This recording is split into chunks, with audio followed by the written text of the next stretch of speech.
talking about innovation. So tadi aku tengok kau punya tu, that's why aku promote lah. The gang semua dengar lah about innovation. Okay. Alright. Thank you for joining. No problem. Thank you. Yeah, I would like to share a little bit about. Are you? Kau dengar ada echo? Are you okay? Okay. Okay, yeah. Alright. Okay. Alright. So basically, so tonight I would like to share something simple. It's about the last few weeks I've been running Ice Chat, the show.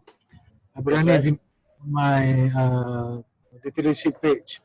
So I meet people from F&B operation. I meet people from crowdfunding, social. I meet people from business, JLC, and all that. So as we were talking, and then I put a bit of research in the on the net.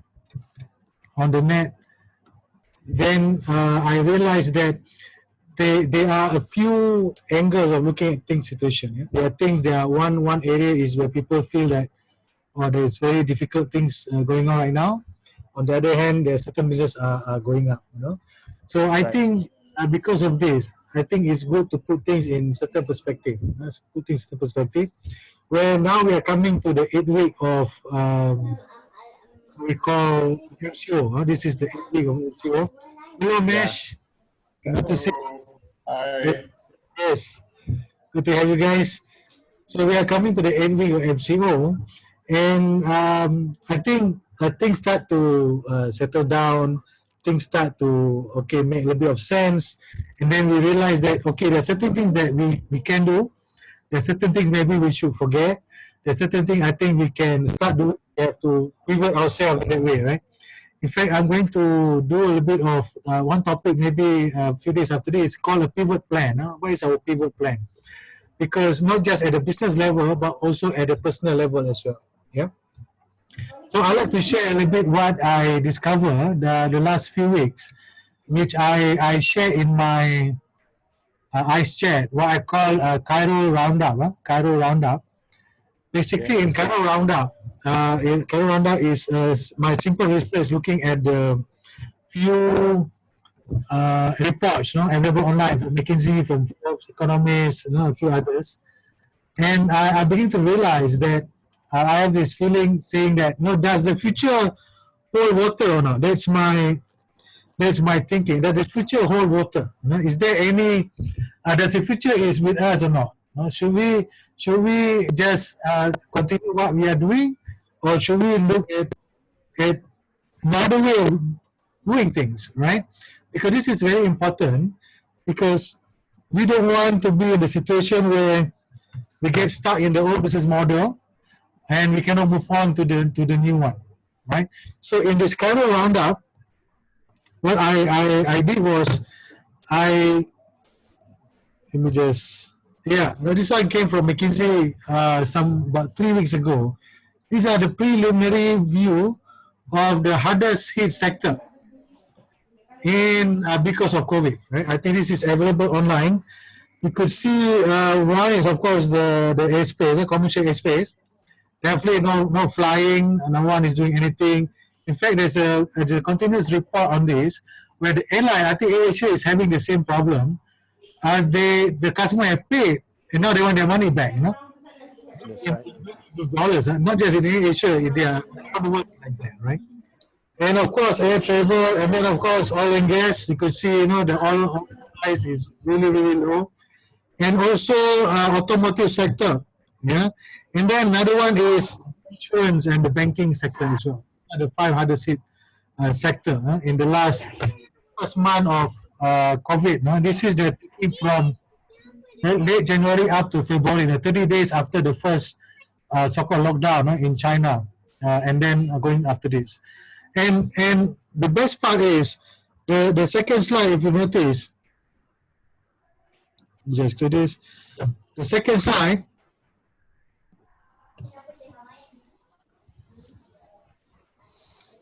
Oopsie. And these are what we call let's say the MCO is lifted. It's not going to be just today on, the next day is off. It's going to be a staggered process, right? I had a chat with someone from NIOSH on safety last week. I put it on online. He says that there is a possibility that when we do the lifting, there's possibility, they call it the syndrome called vengeance syndrome, yeah, for the road drivers. In other words, they haven't driving for so long. They hit on the road, they ram their motorbike, their car like nobody business. Yeah? And their vengeance, their revenge. No, I haven't ran my car for a long time. I want to do it anyway, right? So this may cause some accidents and all that. So in other words, what I'm trying to say here, there is a tsunami of more complex issues like here. But you could see in this chart, right? There is how do I protect my? This is current situation. How do I protect my people, right? But right after the MCA is returning to work issue, will there be any more situation like this? You want to go commuting, are you safe or not? If my friend is it safe or not? No, if I'm going with my meeting, is it safe or not? If going somewhere else, is it safe or not? Well, of course, now this is where we are, right? The economic recession and also post-COVID, in terms of retailing and stuff like that, right? So this is again put a lot. I mean, I know a number of people who are already closed their business. There are a number of people starting new business because the old one cannot survive. There are a number of people also finding new opportunities, like delivery. Of course, delivery is the most popular now, in terms of the new business. So what I try to do tonight is to put all this. Okay, we know all the situation, we know all the bad issues. Now we're coming to 8, going to be 10 weeks in 2 weeks' time.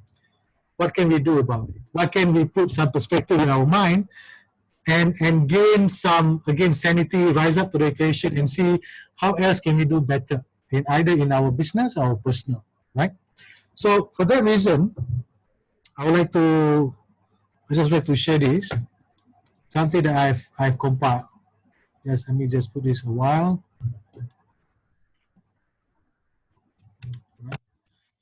So something that I've compiled in the last few, yesterday over the weekend, what the main topic for tonight is how to spot the innovation opportunities, right? This is what I plan to do tonight, is to share how to spot the innovation opportunity. At the end of the day, only innovation can bring us to the next level, right? Let me just put this up. All right.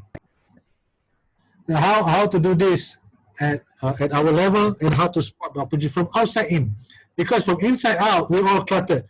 Now we have so much worry, we have so much insecurity, we have so much to lose internally. How can we look at outside? Yeah, because our current reality of our own business now may have changed, right? I just take one simple business now, for example, like F&B. A lot of restaurants are closing down. They have no choice. There are places where they cook really well. I used to be in food business. I think Bart knew about this almost a decade ago. There was a mantra back then in food business: when you have really good food, people will come to you, right? But in this situation right now, people cannot go to you, unfortunately. So if the business still decided not to do anything about it, or they just want to maintain their business model, which is really well, but they didn't offer, for example, delivery service or order from online or partner with someone else, then they're going to have a lot of trouble. Yeah, and for that reason, we really need. Let me just clear this out. Okay, for that reason, we need to have a new paradigm shift to see how we can spot the opportunities from outside. What is happening outside? Because what's happening outside our business now is greater than what's happening inside our business now, right? And another business, for example, in even my own business, in training business, is the same, right? Like with digital education now in university, for example, while a lot of parents say, this is better, or some parents may complain too much homework, but for the university, they're having a lot of problem. a lot of problem. Why? Because now they have to come up with a new solution for the lecturers. No, they cannot lecture in the auditorium, big auditorium anymore.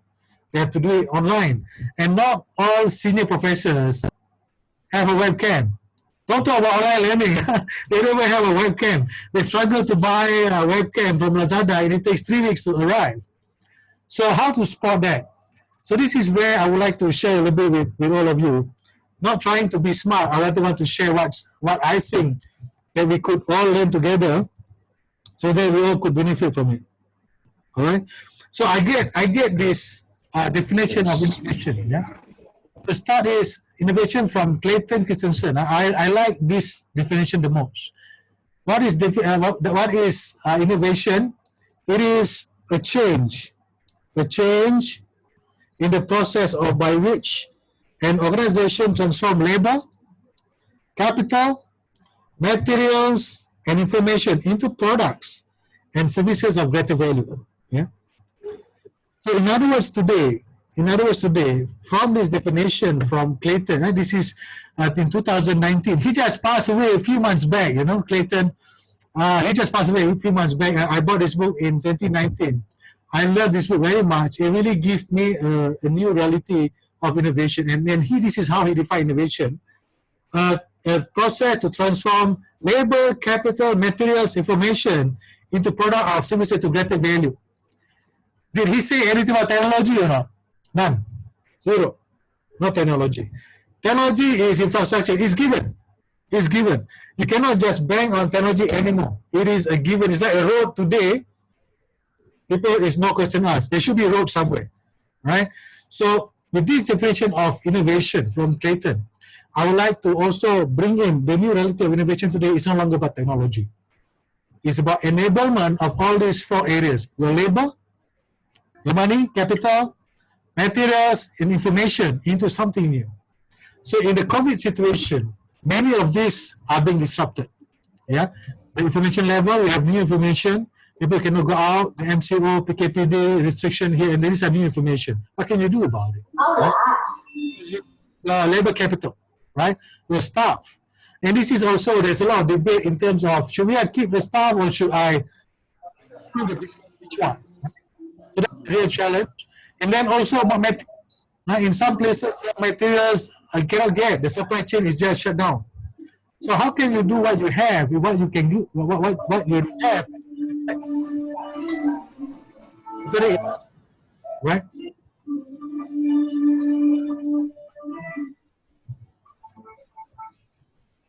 So this is the topic of innovation.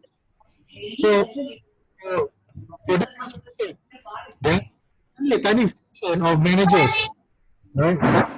Managers, everything to do with business, have any training on innovation.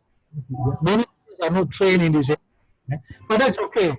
Not everybody has to go for training. My point is this is why we way of looking at things. Yeah, and this is the process of innovation. Number one, what I call in the process need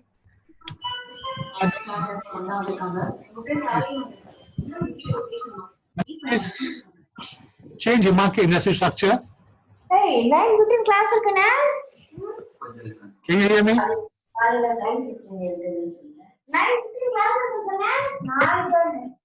Can you hear me? Cannot hear. Hey, தப்பிடா. Sir முதல்ல இருந்து அதுலயே தான் இருக்கு. Let me see.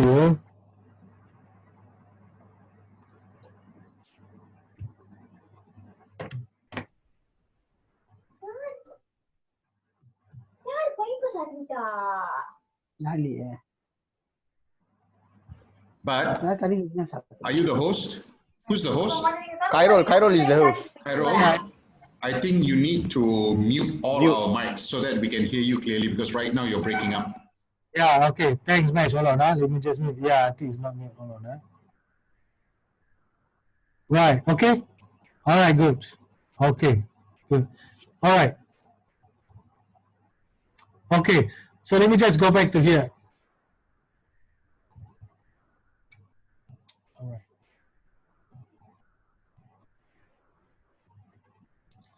So number one is the process needs, and number two is the change in the market and also industrial structure. The third one is demographics and population.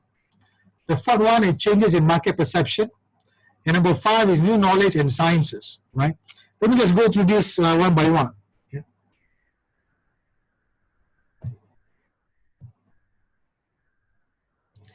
So example of process needs, assuming that you have a cut, and you wanted a solution, yeah, you wanted a solution, and you use the yellow lotion, yeah, you use the yellow lotion. This is useful because why? There is a process need. Otherwise, the wound will not recover, right? So what does the yellow lotion do? It stops it kills all the germs and the bacteria with the antibiotic, and then the process recovery can happen. Yeah? So without the yellow lotion invention or innovation, the wounds were having trouble, and you might get sick and you might die because of that. As we know that many centuries ago, people died because of toothache. People died because of fever, basic fever, right? So these are what we call process need. Something must happen in order for you to transform your business.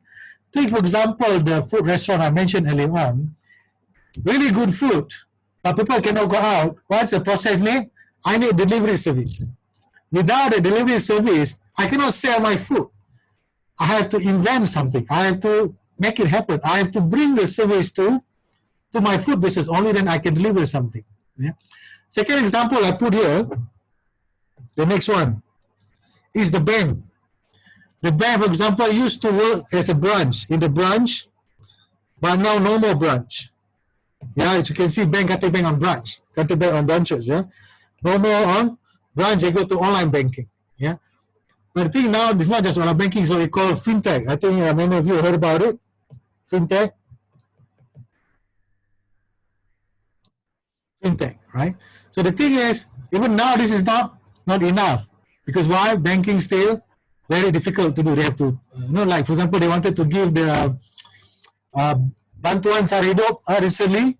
You need to get a job. You need to get during MCO. How can you get a job? How can you get a signature digital? How can you do that?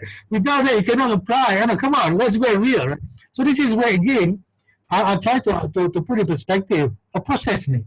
In other words, those who are creating the solution, the product, the service must think in the process. No longer it's a big picture anymore. Look at the process. What do I need to do? Oh, in other words, for that bantuan sara hidup situation during MCO, they have to change the process. They have to change that. Otherwise, the bantuan sara hidup cannot go out. That's why they later resort back to giving cash in certain areas. Right? Why? Because it's just impossible. You cannot make that big changes like that, right? So second, the first one is again process need. Very important part. The next one, for example, in the oil and gas industry, right? Oil and gas industry, subsea lines to do inspection. Normally they use human, expensive, very high risk, what we call cost as well. Then someone came out with the flatfish. So flatfish is a new service in the oil and gas industry to do inspection. They use AI, they use big data, they use very, very high resolution camera to check all the parts under the subsea lines to detect crack, to detect dent, to detect any leakage and all that. So no more human going down, right? So in other words, without this flatfish, one process of the oil and gas, which is inspection, cannot be done, or it will be done very expensively, right? So this is, for example, that I want to treat for process need. Now, my question to you is, so what things in your business now require a fresh look and new process needs? So you have to ask yourself, your business, what are the new things that you need to have so that you are able to do something new? Because otherwise, you'll be stuck. This is what we call process need. You have to think about yourself. For example, like in my business, I have to kick off the online. Yeah, I have no choice. I have to do the online. And And for a lot of like university business, for example, they have to keep the Google Classroom, the online. Otherwise, they become irrelevant. Yeah. In fact, there are some places, as you know, in university, even in kindergarten, parents started to ask for reduced tuition fee because there's no class running. Or even there's class running all in PDFs, there's no really interaction. In other words, you bring down the cost very low. So if there is a need for something like this, then we have to really think about it. Take, for example, a food delivery. I was with one of the who in the hotel F&B business. Right? He said a number of five-star hotel now experimenting a delivery service for fine dining food. Fine dining. Fine dining food, I mean, in a hotel policy, you cannot have ready-to-eat food. It has to be a la minute. It has to make, then serve. There's a policy. There's in their SHE policy, safety and health policy. So for them to do delivery, it becomes a ready-to-eat food. So what happens is they have to change their policy. That's one area. I follow one of the fine dining restaurant. I don't want to mention their name. They're now trying to work around that policy. There's another one.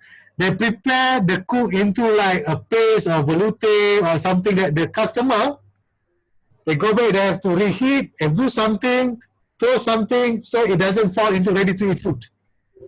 You know what I mean? So this is what we call a process need. Like you know, Brahim's in packet, you put it in the microwave, then it runs for a few minutes, then it's not ready to eat. You have to do something about it, right? So this is what we call, so the wrapper is the process need. The packaging is the process need, not the food anymore, it's the packaging. If packaging doing well, then you're able to survive. So dia duduk je dekat tepi tingkap tu. I think I need to mute someone. Hold on. Those who come in, just join in, please mute your audio, please.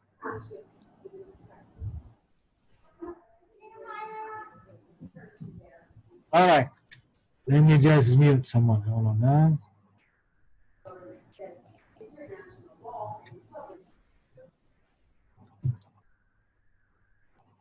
Yes, I can see from here. Okay. All right. Not really. All right. Good.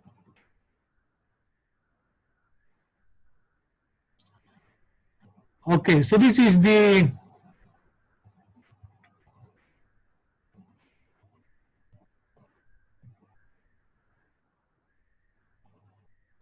all right. The next one is we talked about is change. Change in the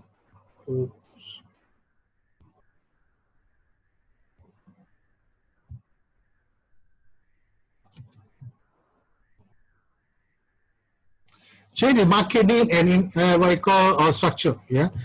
In this part, for example, the factory made face masks. Before this, no one cares about face mask. No one cares. No one gives a shit about face masks. It was only 50 cents per piece. 50 cents. Even then, people think, "Oh, I'm not going to buy it." Even during haze, no one cares about building their own. But now there's a huge change. The famous self-made face masks, face shield, PPE, gown, a lot. Suddenly it become a exponential need. It's a structure change. Supply chain change. Those suppliers that used to hold raw mat and decided not to give up will face a lot of problems because the new supply chain is being made. I was with one, I think you know about Dr. Azmi last week with the crowd innovation. They tried to contact supplier, they couldn't get the right one, they just build from, they call it DABA method. Develop anywhere, manufacture anywhere. So design anywhere, manufacture anywhere, right? They call it DABA. In other words, it's no longer an existing supply chain, it's a new one and it's making an inroads into the sustainable. And these are crowd, social.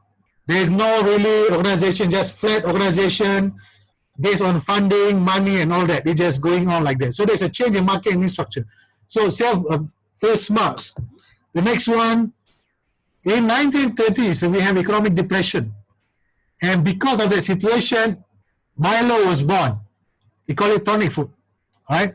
Milo was born in 1933, 1934 as a tonic food because to handle the malnutrition, to handle the situation in people lack of vitamins, lack of minerals. So what I wanted to say here, in the COVID situation, yeah, it's a pandemic, you are creating a new structure, a new need that people have never thought they want. I look at gardenia, for example, the bread fiasco, right? The first few weeks, people buy gardenia like nobody business, and gardenia even tell everyone, we are on full capacity, no more. Gardenia on full capacity, no joke. The first 2-3 weeks. But now it has stabilized. So in other words, if someone looking into this situation differently because of the structure change, then they can come up with something else. You know, this morning, Azrina shared the listing of top e-commerce product online. One of them was bread maker. Bread maker, yeah. In other words, post MCO, post COVID, if people think I don't want to buy gardenia anymore, my bread is better, gardenia lose a lot of customers, right? So this is what we call change in market structure. The next one is automotive engineering. Now, a number of company in the world,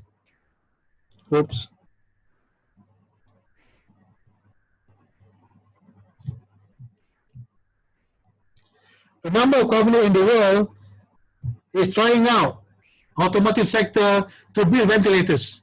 Ford, Tesla, Ferrari, even Proton is trying to build ventilators. Yeah, but from my research saying that it is not as easy because they need to change their mold, they need to change their what we call additives, the elements, because many of their ventilator system use plastics and composite, whereas their mold is suitable for metal, steel, iron, and stuff like that. But the design can be very possible. In other words, my point is this. Maybe now we only see the COVID in the Malaysia situation, but we also need to see COVID, a pandemic in future long term. In other words, if the company has design capability, able to collect or get the raw material for ventilators, they can start a new company. Because why? There's already a strong need already. Now you must know, the COVID, the way we handle it now is many of it in the second and first world country.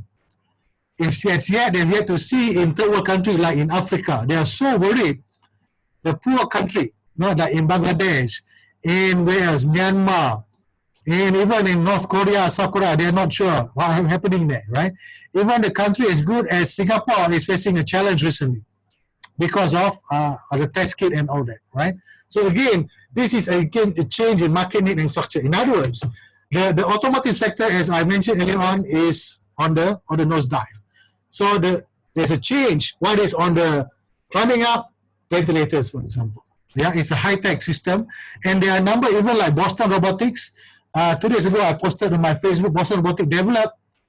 Boston Robotics had these 4-legged dogs, right? Who is very flexible. Now they're doing they're making a little bit of pivot on the dog to have an iPad attached to the dog to check COVID patient, to take temperature, to discuss. Because why? On the iPad, it carries the doctor faces, right? To communicate with the patient, right? So this is what we call change in market industry structure.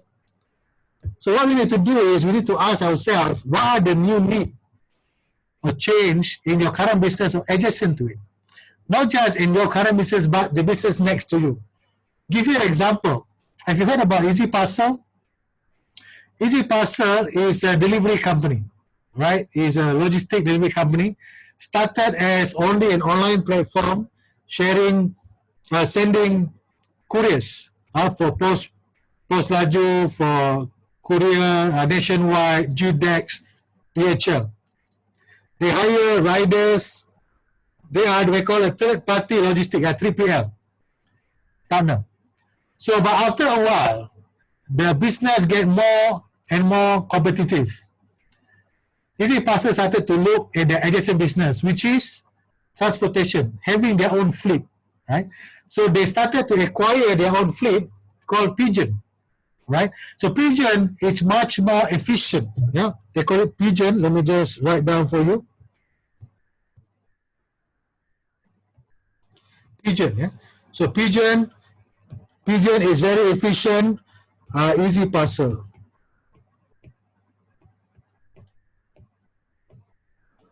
Right? They are very efficient. They have their own transportation now. They are now playing a catch-22 game with their other. If you don't want to carry for us, it's okay. We have our own transport. They have their own fleet and stuff like that. Even like Grab partner with Toyota to have their own fleet, right, in Japan and other part of places. Yeah. So Toyota invested in Grab. In other words, now the future of automobile, as we know, is a sharing. It's no longer about your own. It's about sharing business, right? Okay. Now, so you have to ask yourself, what are the new or changed needs in your business and adjacent to it? That's the second one. Why? To know the market structure. The third one is demographics and population. Yeah. Used to be smoking is bad, not bad, bad, right? But vape is fun. Yeah, vape is fun. You may have people who want to stop smoking, they go to vape, and vape create a new market. Now, I'm not condoning vaping. I don't vape myself. My point is this is a new market, right? Now the new market is CBD. Yeah, cannabis oil. Yeah, cannabis oil. This is another market. Malaysia has their own supplier, but it's not allowed to do business here. They have very strong presence in UK. I was told from my reading. I forgot what is it called. So again, these are again a new kind of demographic in the population. Yeah, and of course, CBD oil is used for medication. You know, as psychedelics. You know, in fact, now for treatment of not just cancer, treatment of psychology, psychiatrists is using psychedelics. Yeah, where part of it they use CBD oil, you know, to induce the feeling so that they can be more unconscious about it and you'll be more treated in that way, right? There's one on Netflix. If you have time, you can look for this. I call this movie. Not movie. It's more documentary called Good. It is by Gwyneth Paltrow. Very interesting. Where they try out psychedelics, yeah, where they induce the state of unconsciousness using CBD and a few other stuff, and then they start to do some treatment. Yeah, very interesting way of doing things. Right? So change in market, demographics, and population. Right? And then, of course, used to be cash is king, but now credit is queen. Yeah. So who do you listen to? Normally, you listen to the queen. So in today's world, if you don't have credit, you cannot ask for loan. It's not more about cash. It's about a credit score. The better credit score you have, the more loan you can apply. So this is again a new kind of demographic population. And so for banking, yeah, they really need to understand they need to have credit score. Why I brought this topic? Because in banking they want credit score. Unfortunately, the small business, they don't even have bank account.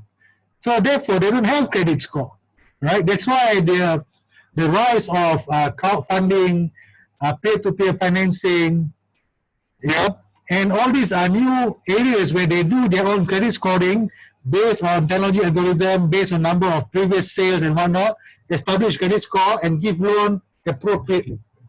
Last year, if I am not mistaken, the crowdfunding company that launched raised money from online. It's close to double-digit million ringgit. Yeah? It's a lot of money. Yeah? 5 years ago, no one dares to go into crowdfunding. Now they go to crowdfunding. Now I think this is a great what you call development because bank is starting to do a bit of crunch, you know, in their lending. So demographic change. So in the future, you know, if you hear to our PM, you know, yesterday or 2 days ago, there'll be a lot more push in terms of e-commerce, in terms of entrepreneurship. So these people have no credit score, or they don't have any banking facility. They just do things, you know, as and when. So how do you facilitate this kind of situation? So if the banking are not changing, so any of you come from the bank or have a relationship with the bank, even some of you in finance, this is a new reality. So in other words, the bank will have to change in terms of their business model, right? Look at the telco business. You know, we did some work with telco many years ago. At that time, one of the telco was asking themselves, are we still a telco company or are we an internet company? Because now you use your phone no longer only for calling. You use for buying ticket, you use online, you do for calling, you do for WhatsApp. And call, you will use WhatsApp to call, right? So this is a new reality. And as you can see now in the COVID situation, a number of telco going into IoTs, going into big data, not just for their company, but providing services, right? I don't know whether it's too late or too early, but good thing they're doing something about it. Because this, I mean, in this kind of round, they need to really make a decision. Because, you know, for example, take a look at Amazon. Now, Amazon started a shipping company, become a big data company. Now they are a digital company. Yeah. So there are a lot of other companies now in Malaysia going into this direction. But the thing is, you need a lot of capital. Look at AirAsia, a travel company, tourism company, and then become an internet company. Now, but unfortunately, they have a big issue now because of their, because of COVID. Otherwise, they have a lot of money to go into e-gaming, into wallet, a lot of other things. Yeah. So a lot of companies now have to ask this new reality of their demographics and population. The next one, for example, landed property and service condos. Yeah, I mean the young people, they go to service condos. I mean, it goes without saying. No more buying property. In fact, property is going to have a lot of challenge now. One is because of the hanging market. Now because of COVID, even a number of my clients now started to discuss in their management team saying, do we really need this big building or not? Should we just go to like WeWork and rent a space and you get all this facility? I don't have to own this building. Even now, some private universities are talking about, so apparently we don't need big building. We can do things online, we can have a nice small office, but other than that, we can push it online. Or we do it distributed somewhere else. You know, the student in Perak doesn't have to travel to Subang anymore. They can just do things in Perak, eco-control and whatnot, right? All right. And then, so this is where we need to look at what we call the non-customers, right? Not just the customer, not just new customer, but the non-customers. They can be created based on the demographics in the next few years, right? So I give you an example. One example that I really like very much in Clayton books about this concept called creating non-customers. He shared a story about there's one place in Africa. Africa is a continent. So one place in Africa, he says that there's a guy who wanted to bring in telco service to that area. But because the area has a lot of poor people, so they cannot afford a handphone. So this is what we call a non-customer in telco business. So what he did, he has to think of an ecosystem. So he talked to a telephone provider to have a $1 phone, very cheap phone, but sell for millions of dollars, for millions of people. And then he has to set up a wireless a tower, telco tower, and dealing with the government to become a sole provider of the telco service. So my point is this, the moment that he did that, all the non-customers become a customer, right? Look at the MCO situation. I hardly order from Foodpanda. I hardly order before this. But when MCO happened, I have no choice. I have to download their app, I have to order from their app, and I have to wait for them. Take a look at KFC. I never buy KFC online before this. I like to go to the store. You know, you go to KFC, you smell, it smells so good, then you buy it, right? But now I have to buy KFC from an app. I'm a non-customer in digital, but now I have no choice. I have to do it. So in terms of demographic, because they make it easy for me, I might become a longer-term customer in KFC app, right? So again, this is what we call a non-customer. Think of a non-customer. Who are the non-customer? Take a look at the online Google Classroom in the kindergarten school. and also in the primary, secondary, even university. They were non-customer before MCO. Now the student didn't buy their own internet, student didn't buy their own laptop, but because of the MCO, the parents have no choice. They have to make the student do the homework and stuff like that. The student become a non-customer, right? So in the process, the non-customer with the purchasing power is the best. So can you imagine if you offer something to the non-customer, they find it useful, they start buying, right? And now my own kid started to spend more time on TikTok and Instagram, which never happened before this. Never happened. Why? Because we wanted her to do the homework. But she has an extra time. The only thing she doesn't have money yet, right? So this is what we call a non-customer. Look at the non-customer angle, right? In our case, as an online training company, we found a new non-customer. Normally, when we sell our training or customer buy our training, it comes from the company.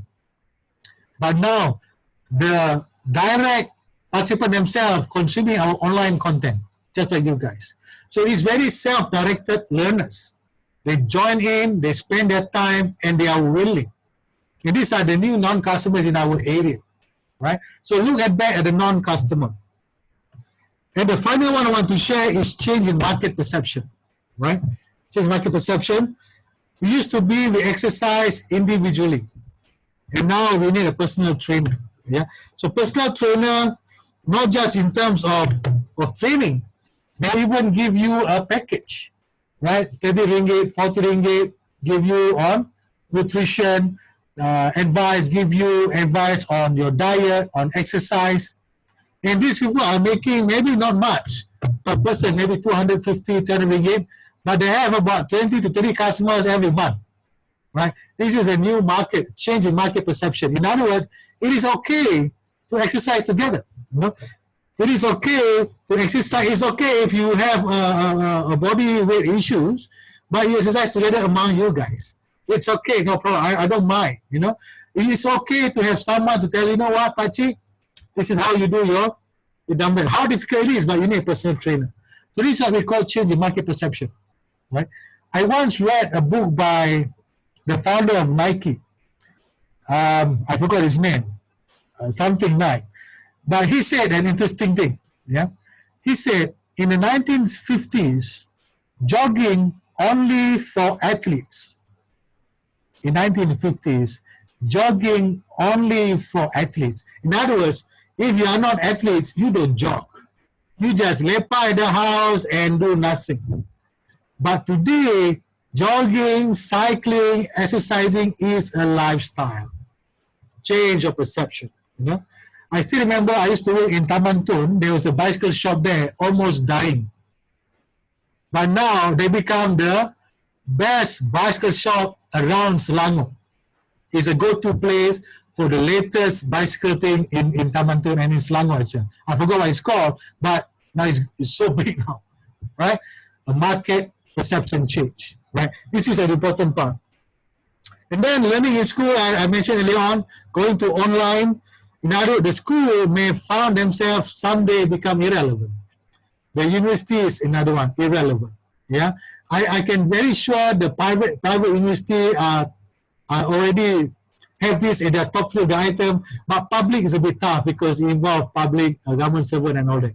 And this thing never happened in 100 years, in a century. So these are very new and very hard to make what I call a quick decision on this. Yeah, and of course the last one, Google, a big office to have a WeWork, co-working space, for example. Yeah, there's a typo over there. So you have to ask in your business, what are the new beliefs and change in perceptions you spotted in your business? Right? You have to know what the new perception people might consider. Right? Is it on payment? Is it on consumption? Is it on the packaging? Is it on the way it interacts? Is it what? I mean, you got to look at it. What is the change in perception that you have that you spotted in your business and other businesses as well, right? For example, now people don't mind paying online. You can just buy online, one click, like Lazada and Auto. You click, settle. You don't even question about it anymore, right? And if you have product delivery issues, you can just return them, right? So this is what we call a new change in perception, right? So okay, I stop here. At this, I have another few more. We can keep it for the next session, and I would like to take some question. Maybe we can have a chat on this.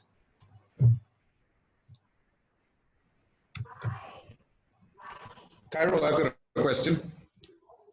I have Let me a question. just turn this on. Hmm. Yeah. Hello, everybody. Hello, Yeah. Carol. Hi, Carol. Hello.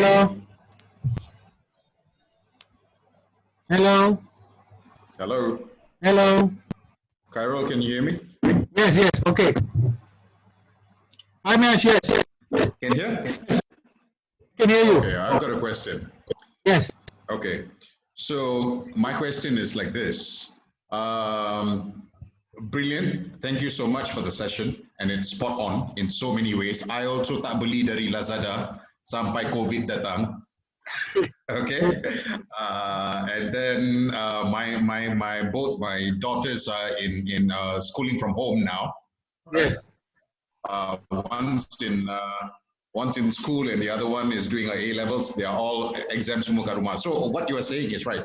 What I want to know is, we are talking about business. We are talking about B2B business. Right. You get what I mean? B2B, right? Yeah. So in B2B business, like myself, I was actually into IT, my company, and in IT everything was falling off. And then by a blessing, this COVID happened. Yeah. It was a blessing. It was a real blessing. All right.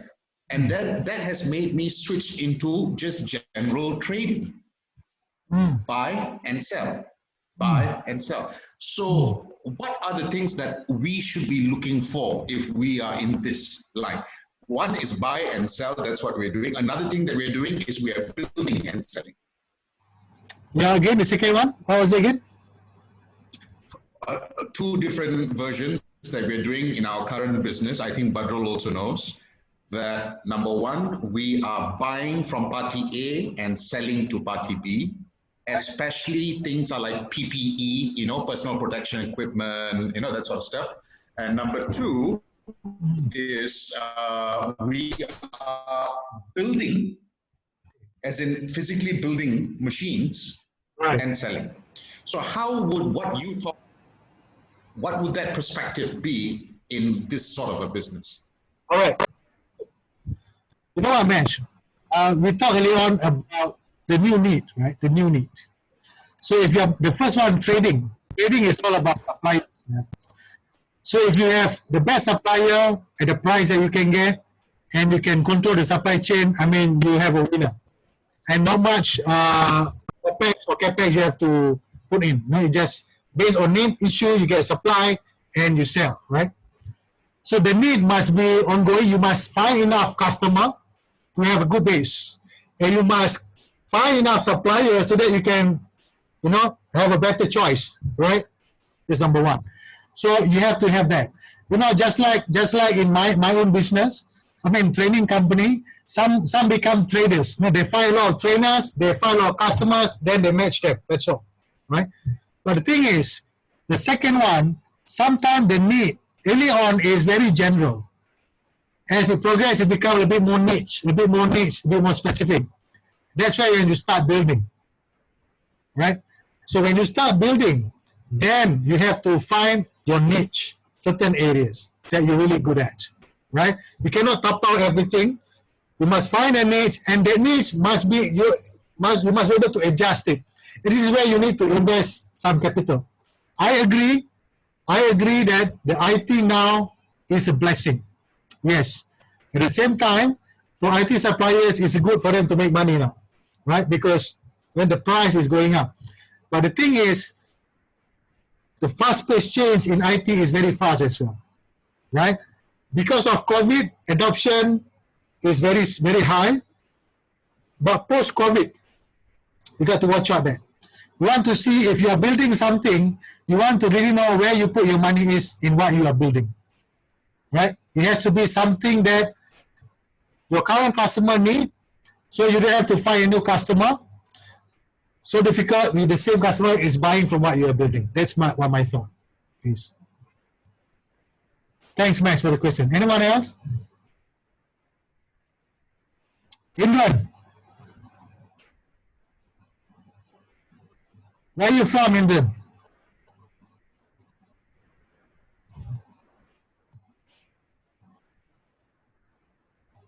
Hi, Imran. Where are you from? Hello, lah. Where are you Company from? baru. Mana baru? Ceras. Yes, okay, all right. All right, anyone else? No? If there's none, I would like to end the session. SK, all right, give me, SK has a question, hold on. Carol, I just have a question. When you talk about changing in business perspective of perception, right? Following this COVID-19 pandemic, and the way how we should look into business, or the way how people should be doing business should be differently, right? Okay, that is what we experiencing right now, because as we speak right now, the pandemic is still ongoing. Because we are not going to expect that we're gonna go back to the normal ways of doing things like prior to pandemic. Perhaps in 12 or 18 months down the road. Yes. Because that very much subject to whether scientists able to get the vaccinations of this COVID-19. Okay. Yes. But this actually triggered many businesses on the way how they should be doing their business or do things, you see. So the thing is, assuming that perhaps in 12 or 18 months on the road, when the vaccination, assuming scientists able to come up with vaccinations and all that. So do you think that the business will be back to a normal like it used to before? Because could it be that it is just temporary measures on how businesses trying to adapt with the current environment because of the restriction of movement and all this thing? Yes. The thing is, when we able to get back to normal situations, will the whole ecosystem be back to normal like used to be? What do you think? Okay, this is my personal view, right? The thing is, there's no normal anymore. There's no more. That ground is clear. Is clear, right? Even though it will go back to the old days, but I personally think 18 months is enough time for you to rewire a lot of things. I mean, when you talk about even personal change, it needs 90 days or 180 days. That's about 6 months. If you're talking about 18 months, if they don't change, they have to close down. I mean, no question asked about that. I mean, you can postpone UPSR until first quarter next year, but you have another 2 years. What's going to happen, right? So my take, the only reason why I think I like this question, SK, because why? It questioned the very premise why the government, why a lot of big business are still playing waiting game to see are we really on or not? Are we really on? Should we do this or not? But like I said, this is already 8 weeks. Had someone decided, I was one that someone, the first 2 weeks, 3 weeks, I was sick. I cannot go out, I cannot wake up, I was unwell. I only get back to so-called normal on the 5th weeks, which is quite recent. And then I did my online show the last 2 weeks, and now here I am. At that time when I was unwell, I just watched Netflix, I sleep, wake up, makan, I mean, nothing, yeah. So then I asked myself, I thought only 2 weeks. Then 3 weeks, then add another 2 weeks. Now we are the 8 weeks. Not joke, we are the 8 weeks. Coming to 10 weeks soon. If someone has not done something about themselves since day one until now, they will go bonkers by now. They are clueless. And worse, if they look at FB or social media, they don't know what the hell is going on. Why everybody is making all this, right? So coming back to the question, SK, no doubt some business might remain the same. but the population is very small. If you're talking about big business, you're talking about the new demographics, you're talking about technology, is going to be a hell of a change. In fact, now, like the government now is looking at the e-golf back again. No, back again. We have to open up back the e-golf paper, look back at the plan. We got to do something about it. You look at the online learning. I mean, like in university now, the healthcare has to go back to the MOOC, which was presumed dead the last 3-4 years, right? And look at banking now. Banking now, I mean, the first 3 weeks, some bank still opening up their branch. Still opening up their branch to do what, you know? For the customer to check baki now. During MC, this is the first 3 weeks of MCO, some banks are still opening branch to allow customer to check baki, balance of the account. Then the bank, what I call organization say we have to close all branches, only then they close down. So my point is this, if this is going to stay for the next 18 months,